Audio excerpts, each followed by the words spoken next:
And let's see what we can learn about it ourselves. And maybe something we can learn about our time here as well. So during the journey, or during the mission that Moshe Rabbeinu had to take his people from Mitzrayim and so on and so forth, it says a few times that Moshe Rabbeinu says that Paro is not going to listen to me. Paro is not going to listen to me. Paro is not going to listen to me. And of course the truth is that Paro did not listen to him. So what was the point of Moshe going? And how does this connect to our lives, to us today? Paro was a very sealed person. In other words, there's nothing to talk to him about. He would not listen to anyone. He does only what he wants. He doesn't care about anything. So he's sealed, nothing to talk about. And we all know the difference when we're talking to somebody who wants to listen to us than to talk to somebody who is not really interested in listening to us. Needless to say, who does not want to hear us. It's amazing to watch the body language of people like this. You know, while you talk to them, you might talk to them about something else. They're going to take something, look at this, they look at the phone, they go, oh yes, well, what did you say? They always do it like this. And it's very important to pay attention to that, and I'll show you why, Be'ezrat Hashem, I'll show you why. Chazal tells us that when a Chacham comes to make a drasha, to give a lesson or to say Torah, we need to make sure that the people are eager to hear what he has to say. Pay attention. What's to say? Because if not, better off he does not speak than speak to people who don't want to hear him. And we all know, without mentioning names and locations, of many places like this. You go to a congregation and the people don't want to hear Divrei Torah. They don't want to hear what the rabbi says, and the only thing that comes out of it is an absolute disgrace. So better off he doesn't talk. That's why it's important that it's going to be like this. So Moshe says, really, what's the point of me talking? It's going to fall on deaf ears. Paro is not going to listen to me. So HaKadosh Baruch Hu says to him, listen, don't worry about it, Moshe. You're going to speak. I mean, it's a crazy answer. You're going to speak, and Aharon would listen what you have to say. What? I'm going to speak, and so for that I need to go to Paro? What's the point of that? So the answer is that you're going to speak, but it's important that you're going to verbalize what you have to say. It's very important that those words slowly going to get absorbed into the world, as they say. Just like seeds that you throw into the ground, and you see them into the ground, they don't start to germinate immediately. They grow through a certain process of germination, and then they start growing. So are your words that you're going to say going to be like this. And we know it, many times. We experience it ourselves, right? When we went to the new building at the time, the old new building, when we came in there, it was a new building, we felt the place was empty. Because there was no Torah spoken there. The word was empty. The walls were empty. And it's interesting that as soon as we started to learn there, and you guys formed the minyan, there were more attraction to this minyan than the minyan upstairs, and people used to come. And why? Because the sound of Torah started to get observed in the walls. I can tell you myself, and I know it's not a matter of that I have powers, because I don't have any powers. Don't think. Just a matter of sensitivity. I can tell you by the thoughts that come to my head when I enter a place, what's going on this place? Do they learn a lot of Torah or not a lot of Torah? When I used to go, before COVID, when I used to go to Yeshiva Sha'ar Torah in my neighborhood, I'm telling you, it was, of course, it's Shabbat. How many thoughts of Torah? I couldn't write it. So, because there's always Torah in this place. And you go to a certain place, there is, but less. You can tell how much it is there. You have to be sensitive. You have to understand that. I mean, it happened to all of us. Many times you go to a place and you feel, I feel comfortable in this place. You've never been there before. You say, oh, I feel like home. And you go here to a house and you feel empty. You might even build your own new house and you never feel at home in that place. And we need to understand what exactly happens there. So, after Aharon would listen what Moshe said, therefore each and every one will hear what they need to hear. Each one will already hear what they're supposed to hear, and it's going to be a different story altogether. Our Chachamim, our sages, tell us that yes, the ears of Paro are deaf. He doesn't want to hear anyone. He is closed. Because Paro is very brute. He's not refined. Yeah, he might be all externally refined, but in terms of his neshama, in terms of his soul, he is very brute, not refined at all. So therefore, and he was such a level that he was the worst unrefined person. And it's so crazy to think about a person that was the maybe at the time the strongest man in the ancient world as an unrefined person. He had all the physical luxuries and pampering, but spiritually he was a very brute person.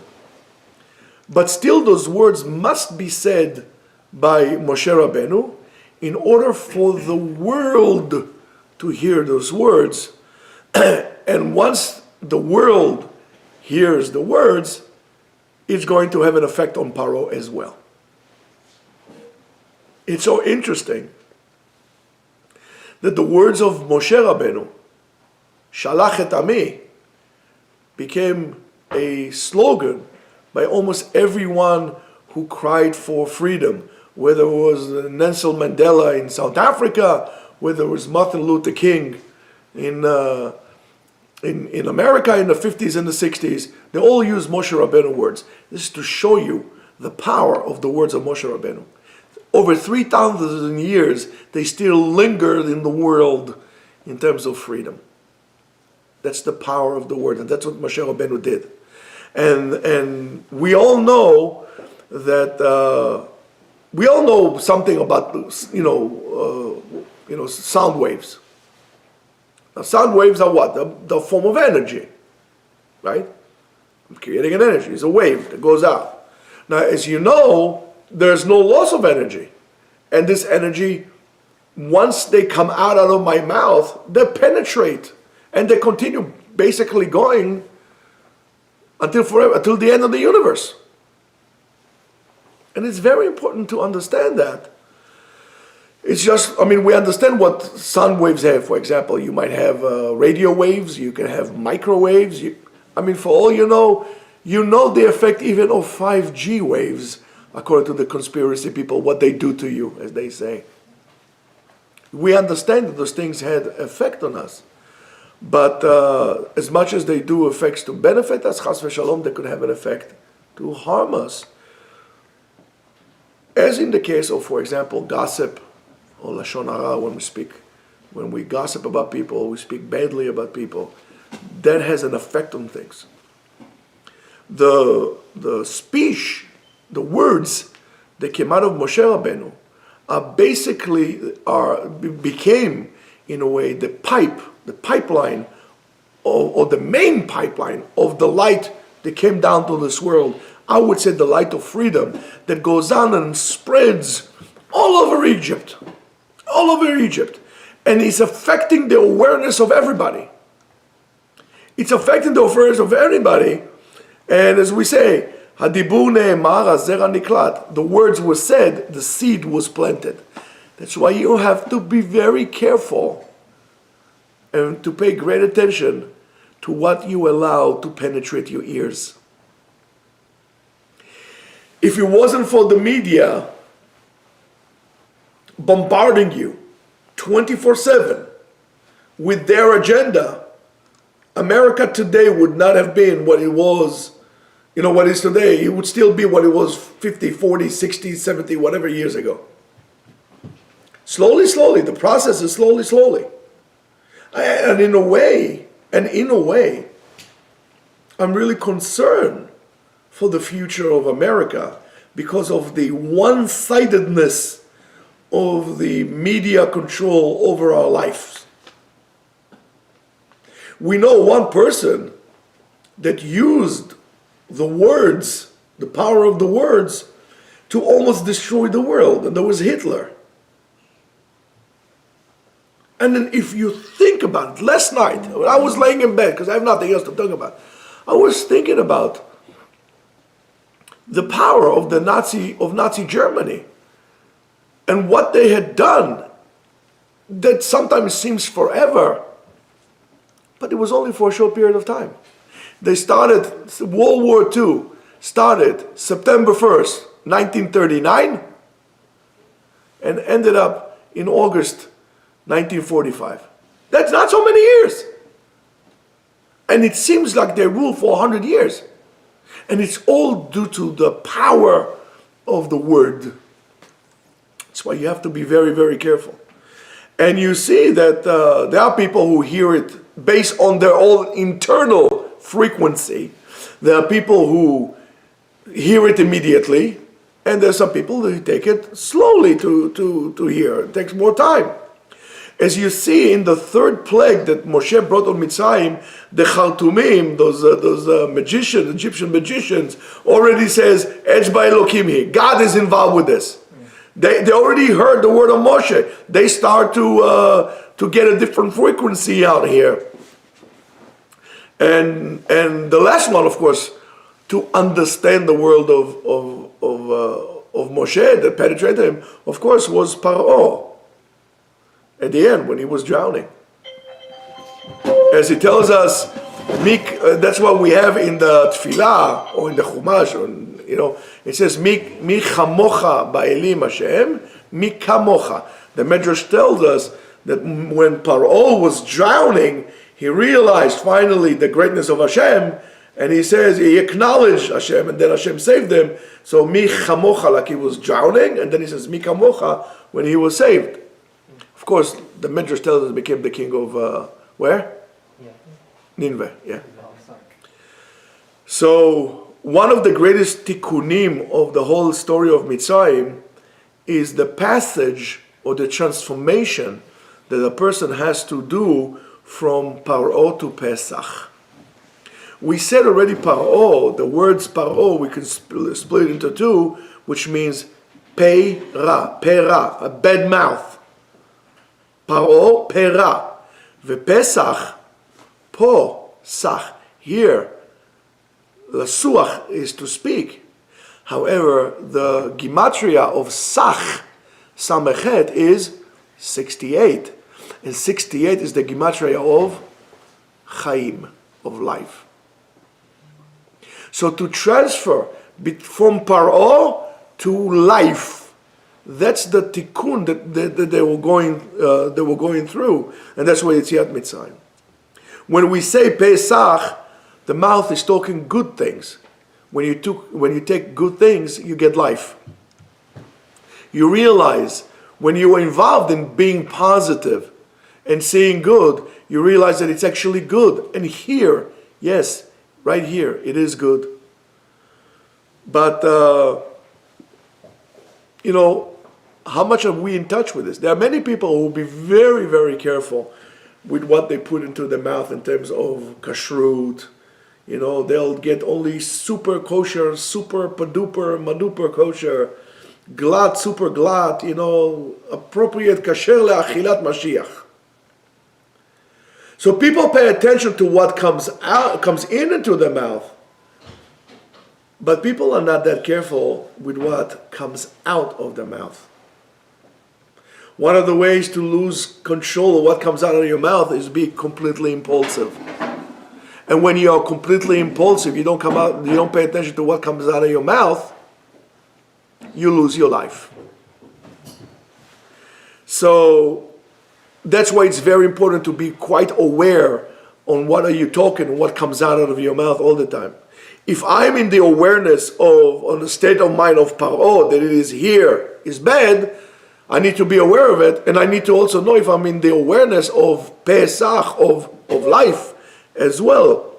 As Abotenu says to us, It's enough that the words are spoken in the space of the world. They are already have an influence. Once your word come out of your mouth, that's it. You have no control, but they're already changing things. So that's why it's very important to speak good. And if you go, for example, to shuls, that people get along with one another and people speak good about one another, well, guess what? The shul thrives and there is simcha, there is joy in the shul, and everybody's happy. And the shul that everybody talks about everybody else, what happens? From having a shul with 500 people, you end up to be with 5.25 people. Don't ask me what the quarter is, I don't know, but you know what I'm saying. So, whatever you say has an effect on reality. As much as we know that, for example, when there is a pitaron, when a person has a chalom, when a person has a dream, it's very important to do one or two things. Either don't tell about your dream, or tell your dream to a person that you know he's a positive person and knows how to interpret it. He will interpret it to you in a positive way, because we say in Chalom, as the Gemara says, Hakol olech achar pitaron. All according to the way you said it to interpret the dream. And that what the dibur talking is what turns it from olam ha-machshava, from the world of thought, to reality, which is the execution. I think good, I speak good. I think bad, I speak bad. So you're taken from something that is, in your mind into an action. And so is taking the word out of your mouth is a seal that you make an impression in your own world, in your own internal world. For example, that's why it's very important when a baby is born to give the child a good name, not to give him a bad name, not to call it after wicked people. That's why it's important, with all due respect to tradition, but if your grandfather or Chas v'Shalom, your father was a wicked person, it is recommended not to give him that name, because the kid will go after the reality in which this person left in the world. Give your child a good name. Don't call your kid by names. In other words, don't call your kid, donkey, stupid. Because by you calling him those names, he would act like a donkey and he would be stupid. Why? Because you created that reality for the child. If you call your child stupid, right, then you can never complain, because stupid people do stupid things. So what do you want? You just label him like that. But if you're going to tell him tzaddik, you're such a tzaddik, why did you do such a thing? It doesn't fit you. So you acknowledge that he's a tzaddik, he would not do it next time. Of course, we're talking about kids, not about, big buffoons who are like over 30 years old and still act like little children, right? We're not talking about that. So it's very, very important. The same thing also in your Seudat Shabbat. It's very important to speak about good things, because Seudat Shabbat, when you speak about politics, about anything like this, you are blemishing the light that could come to the Shabbat table, and you are basically destroying the reality of Shabbat Kodesh, of the Holy Shabbat. So if you don't want to talk about it, guess what? Don't talk. As we said before, don't talk. Don't, business to the side, politics to the side, no Trump, no Biden, no Maiden, no Pamela, no Kamala. What's it, Kamala, no? Yeah, whatever. Yeah, Kagdila, Kamala. Yeah. So Yetziat Mitzrayim for us is basically giving birth to new awareness. As much as the words are boundaryless and they can affect reality, so is our awareness. Our awareness is what determines the state of the whole entire world. Matzav, what we call Matzav Olamot. Not only your own personal, small, little, insignificant world, but your awareness could affect all the worlds out there. You could affect, you could destroy. So our sages tell us that if we're going to look at the world, we'll see sometimes that there is what we call a world that is more cultural, intellectual, which is run by people, what we call more or less cultural people, right? That really call themselves important people, and therefore they give advice to the primitive people, which will be us, how to behave, how to think, and so on and so forth. You don't want to know what I mean? Go. That's exactly what happens in politics. Those politicians, right, think that they are the best thing ever happened to humanity, that they can think for you, they'll decide for you, they know everything what's good and what's bad for you, and you are the buffoon that can only do one thing, is just vote for them. That's the only thing you need to do. But besides it, you are nothing.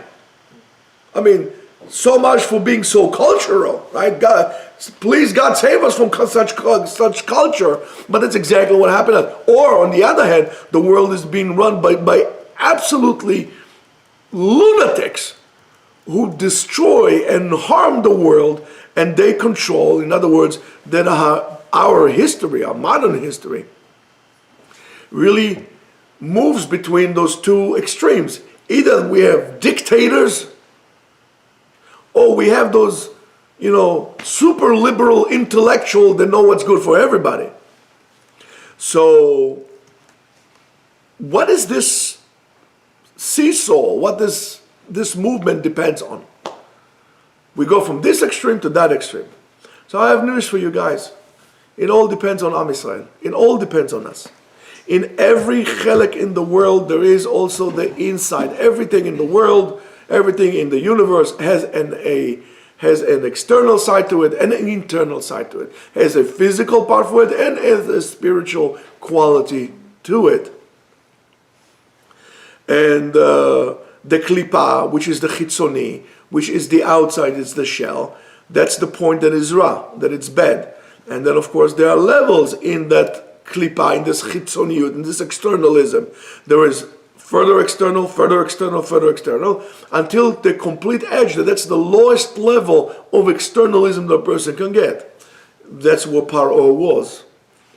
Now, since that is dependent on Israel, on Am Yisrael, our job is to really increase the power of pnimiyut, of internalism, to become more spiritual. In other words, we need to start learning and discuss more about spiritual matter, and I do believe that is lacking in most places or settings in which people learn Torah. Today we became a generation that really deals with extreme technicality, and there's no emphasis whatsoever for internal processes.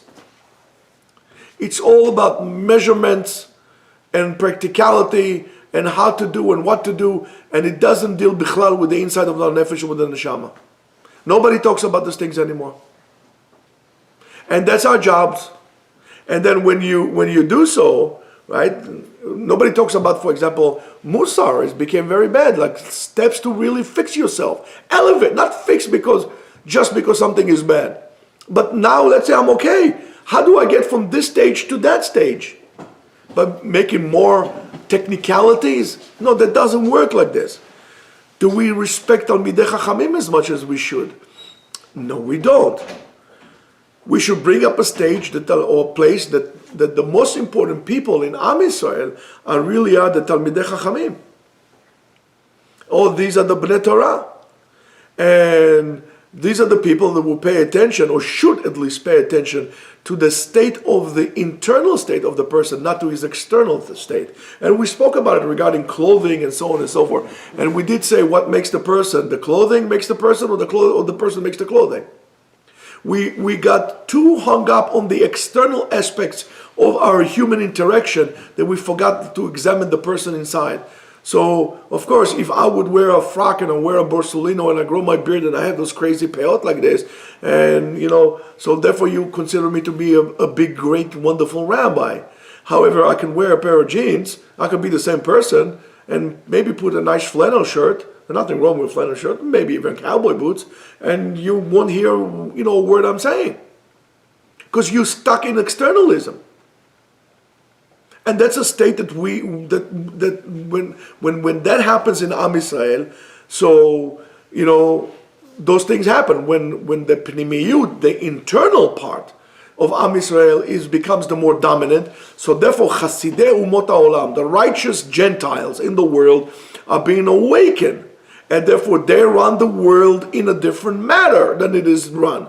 But when Am Yisrael is being swallowed by externalism, and therefore Am Yisrael goes down and leaves the pnimiyut, the internalism, leaves the spiritual aspect of that. That's why we go from this side to the other side. We have dictators and we have the other lunatics on the other side. In a way, guys, I'm going to tell you the following. It's all our fault. And we need to internalize that. It's something that we should do. When Am Yisrael is further, when the people in Am Yisrael that are looked up on as like the great people of Am Yisrael are the people who are the furthest from the Torah, the people who are furthest from tzedakah, that everything by them is a sheker v'chazav, everything is based on a lie, not on the truth. So when they rule and they control and they become the important people in Am Yisrael, the same thing, mirror image, happens in Umot HaOlam by the nations of the world as well. And we need to understand that. So if you want to know things why they are, it's maybe because we don't do things right. So if you want to know what's the situation but us, it's not a problem. You want to see at what state Am Yisrael is? Not a problem. Look who is lifting the head up in the world. Who is controlling the world? Would anybody think that needless to say, it's a very painful subject, but remember September 11, 2001? Would anybody ever think, especially after World War II and on, that the United States of America will almost be brought down to its knees by 21 Arabs? Never. If you want to know, and would anybody think that the United States of America will come to such a state of separation internally to the state that we are today? Nobody will think about this. And the reason is, are we all united around one another? Are we afraid of our enemies? Well, that's exactly what happens. Whatever happened to us is being magnified in the whole entire world. And I always told you, one of the reasons I do believe deep down inside on a spiritual level why there is anti-Semitism, why the Jews are being oppressed, is because the nations know that their fate is dependent on us, and if we don't do our job, we are actually hurting them as well. So we better straighten up. We better awaken tshuva inside of us. So that's exactly what Kadosh Baruch Hu told Moshe Rabbeinu, go out and start talking the words of God out to the world. Let those words vibrate the walls of every being, every existence, every human being. The words will be out there. The frequency is out. Let those things start to come out. And then we could apply the change. Then we could see what this would change the awareness of the world, the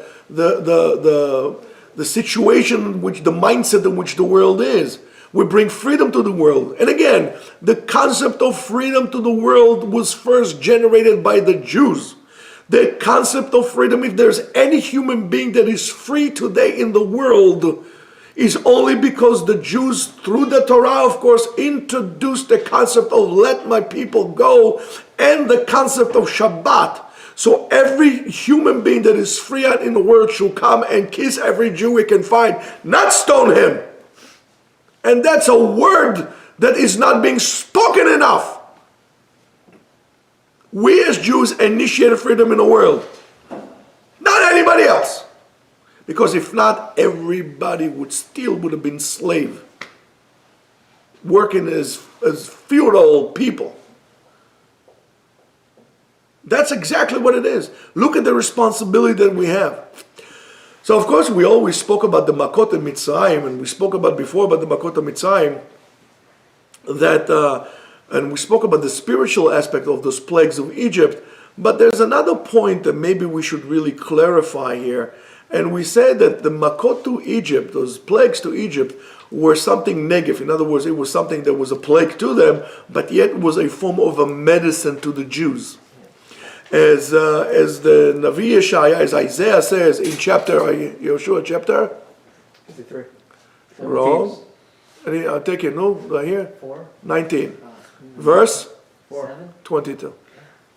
Isaiah 19:22 says the following: "V'nagaf Hashem et Mitzrayim nagof berafo," and then v'shavu ad Hashem, and then they will make shuvah, they'll come back to Hashem. And then v'ne'etar lahem u'refaim, and he was willing to accommodate them, and they became cured. So it's known she'en ra yored milmala. We all know that no bad comes from above, no bad comes from Hashem. Everything that comes from Hashem is actually it's good. Because from Shamayim there is one single plain pure light that comes from above. So how could it be that such a beautiful spiritual power would split into two and will influence people in such different way? How something like this is actually possible. So for example, let's take the Makkah of Choshech, and it says, "Vayomer Hashem to Moshe," and Hashem said to Moshe, "Natei yadcha al hashamayim ve'yi choshech." Put your hands on the dark on the sky, and there's going to be darkness on Eretz Mitzrayim. Vayamash v'chashach vayad Moshe et yado al hashamayim, and Moshe raised his hands to the heavens. Right? And where was I? It was darkness on Egypt. How long? For 3 days. And 3 days, and for 3 days they couldn't even get up from the darkness. So this is something very interesting. So the Mefarshim said the following: the darkness of Mitzrayim was not just the lack of light. Not just the lack of light. On the contrary, it was so thick. The choshech, the darkness in Mitzrayim was so thick that if a person stood, he couldn't sit down. If a person was sitting, he couldn't stand up. And in a way, we lost all sensation of dimension of space. We couldn't tell where we are. You couldn't tell if you're up or you're down. You were packed within this darkness. In other words, they were all lost. Everybody was lost. So in Midrash Rabbah, they ask, where is this choshech come? Where is this darkness come? So I'm quoting Rabbi Yehuda says, "Michoshech shel mala." In Shmot Rabbah, look over there, "Michoshech shel mala," from darkness from above. So beautiful. I love the Netivot Shalom. So the Netivot Shalom asked the following: what does it mean, choshech shel mala? What does it mean, darkness from above? It says, because we know that above in the spiritual world it's all light. So what does it mean, choshech milamala? It says, and this is the remes for the choshech, the darkness that came on Mitzrayim. And that's why he was able to split into two different entities, into good and bad as well. Because Moshe, HaKadosh Baruch Hu should have told Moshe, harem et yadcha, lift your hand, right? And then it's going to be darkness. And then what did he say to him? Hatei yadcha. Lehatot et hayad means to point it down. So what exactly was going on here? So what he was doing here, that he says, you should go up to Shamayim, basically elevate yourself to the spiritual world, and you're going to bring down, pay attention, those beautiful heavenly lights down to this world. Wait a minute, he brought the lights down to this world and then there was darkness? The answer is yes, absolutely. Lema davar domeh. You were in darkness, a person was in a dark room for a long period of time. I don't know, a whole entire day is in a dark room making photographies, whatever. Then all of a sudden he opens the door, he goes out. Imagine you are somewhere in Israel, the sun is very bright, or let's say Arizona or something like this. You go out and what happens right away? You close your eyes, the light is so bright, you actually close your eyes, you end up to be in darkness as well. The lights were so great, were so powerful that they couldn't take it, and for them it became darkness. And that's exactly what it is. The light from above, the spiritual, the ruach, the aura ruchani is so great that a person is not able to receive it. For him it will all be darkness. It will always be dark, and that's why a person needs to, as we said before, work on himself. Make yourself a vessel, a kli, and appropriate to receive the lights. Otherwise, the whole entire world, you would not be able to see the greatness and the wonderful that HaKadosh Baruch Hu does with you. So if you go and you complain about how unfair things are, if you go and you complain that how difficult things are, how miserable you are, it means that you at that point need to work on yourself, because your kli, your vessel, is not appropriate to receive the light and actually see the good. You are still in the midah, as we said, paro. You're not in Pesach. Pesach, remember, mouth of life. Pesach. You are in paro that says, here it's bad. For you, it's all bad. The reason why you see it's bad is because you need to work on yourself. And you need to want to see the light. When you want to see the light will come. And a person says the Netivot Shalom, and I'm quoting, Mishe miyamav lo hurgal le'or ruchani. A person that did not get used to spiritual delight, spiritual light, right? You're not used to that. But rather, holech v'nimshach, you're being drawn and by physical excitement, physical pleasures, right? For him, he says, ha'or haruchanim yesurim kashim. Spirituality is a very difficult thing. It's torturous for a person who is immersed in physical pleasures. Rabotai, you have to understand, you have to wake up to understand that. It's a tremendous thing. And it says, however, Bnei Israel, they prepare themselves how? B'moshavtam, in the place that they dwell. In other words, in all their actions. בבואם ובלכתם, בבואך ובקומך, בשוכבך בדרך ובלכתך בדרך in every aspect of your life. Always need to know that God is one and He wants your good, and when you prepare yourself, when you direct every action, as we always said, as we follow the same halakha, the first halakha in the Shulchan Aruch, Shiviti Hashem leneged einai, is a klal gadol be'avodat Hashem, as the Rama brings. That is something as if you direct your actions all the time to Ribono Shel Olam, you're preparing yourself to declare, you're actually going to start to realize how good HaKadosh Baruch Hu does with you. And how lucky and fortunate you are. And maybe at that point you're going to start taking care of your life. Because when your life means nothing to you, absolutely nothing to you, there's no point of you taking care of yourself, or cherishing this life, or doing something important with yourself. It's meaningless. That's the reason that in Pompeii, as I said to you before, their concept was eat and drink, because tomorrow we die. There's no hope in the world like this. And that's the reality of our lives.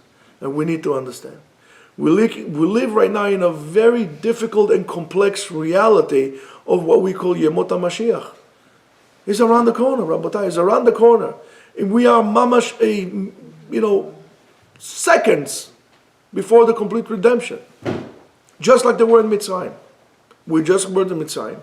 And if you're a person who is even holding a little bit to the truth, not that trying to live his life truthfully, somewhat truthfully, you would see around you a completely different world. You see something that's completely different than most people.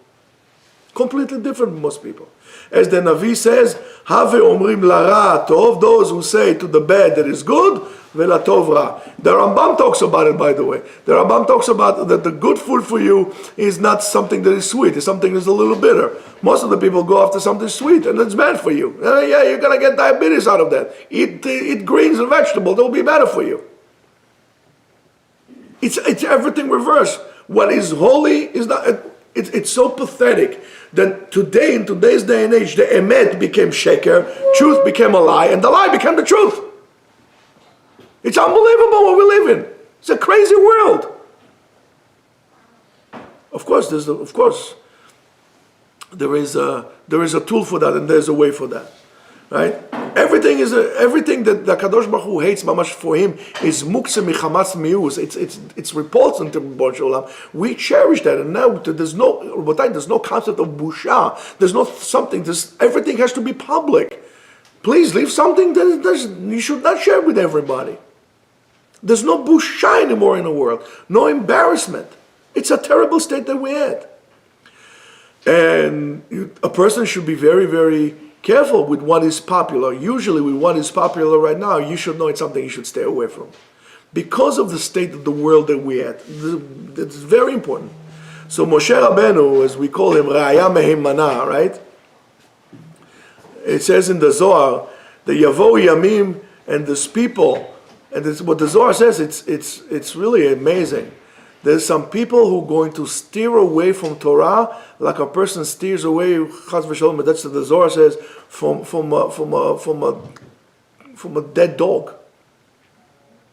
And that's exactly what it is today. It's a lo la'amin, lo la'amin. So when there is, of course, this concept that when the great light needs to enter into the great darkness of the world, when there's a great shefa, there's abundance that's come and it has a shefa on kulam, it cannot happen immediately. The light cannot enter at one point. It happens gradually. The same thing as, you don't need to be such a big chacham. You gotta look around. In the morning, the light comes slowly.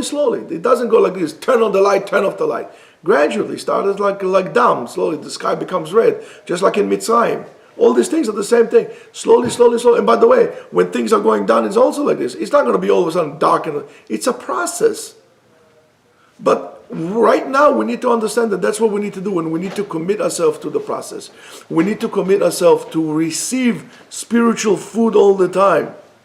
Now is the best time that you can find maybe in history to get closer to Hashem. And that's what the Ari said. The Ari said that in our generation, when a person makes tshuva, he can reach heights that even a Tana could not have reached.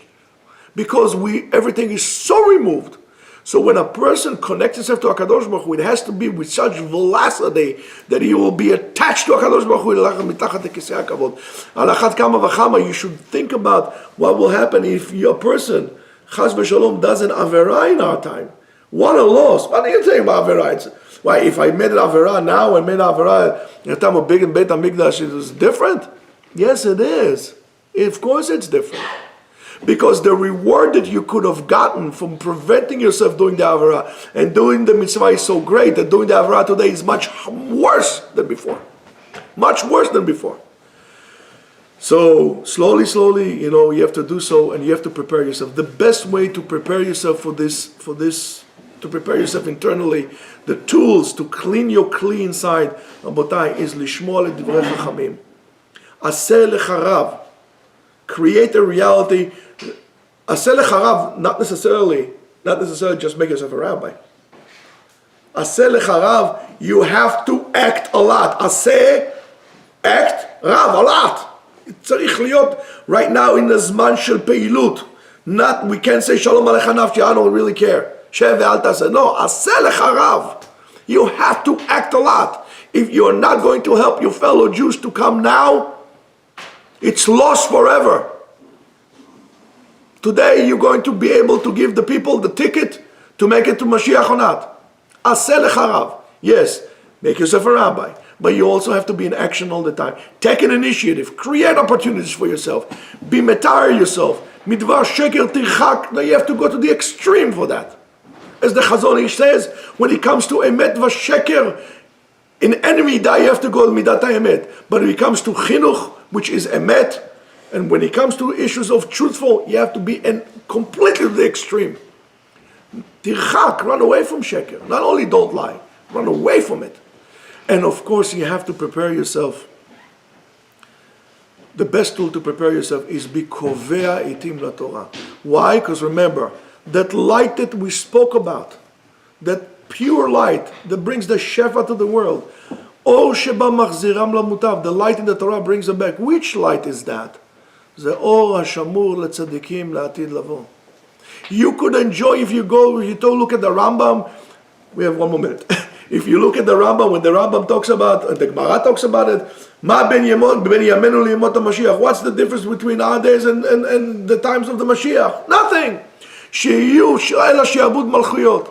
That the Goyim would not oppress us. Why should not oppress us? So we can go to Dubai? No. Sheyu Israel chofshiim la'asok b'Torah. That the Jews can sit down and learn Torah. So Rabotai, when you come to yeshiva and learn, you are experiencing Bezeir Ampin, but you're experiencing Yemot HaMashiach. Don't tell me you believe in Mashiach, you don't kovea itim laTorah.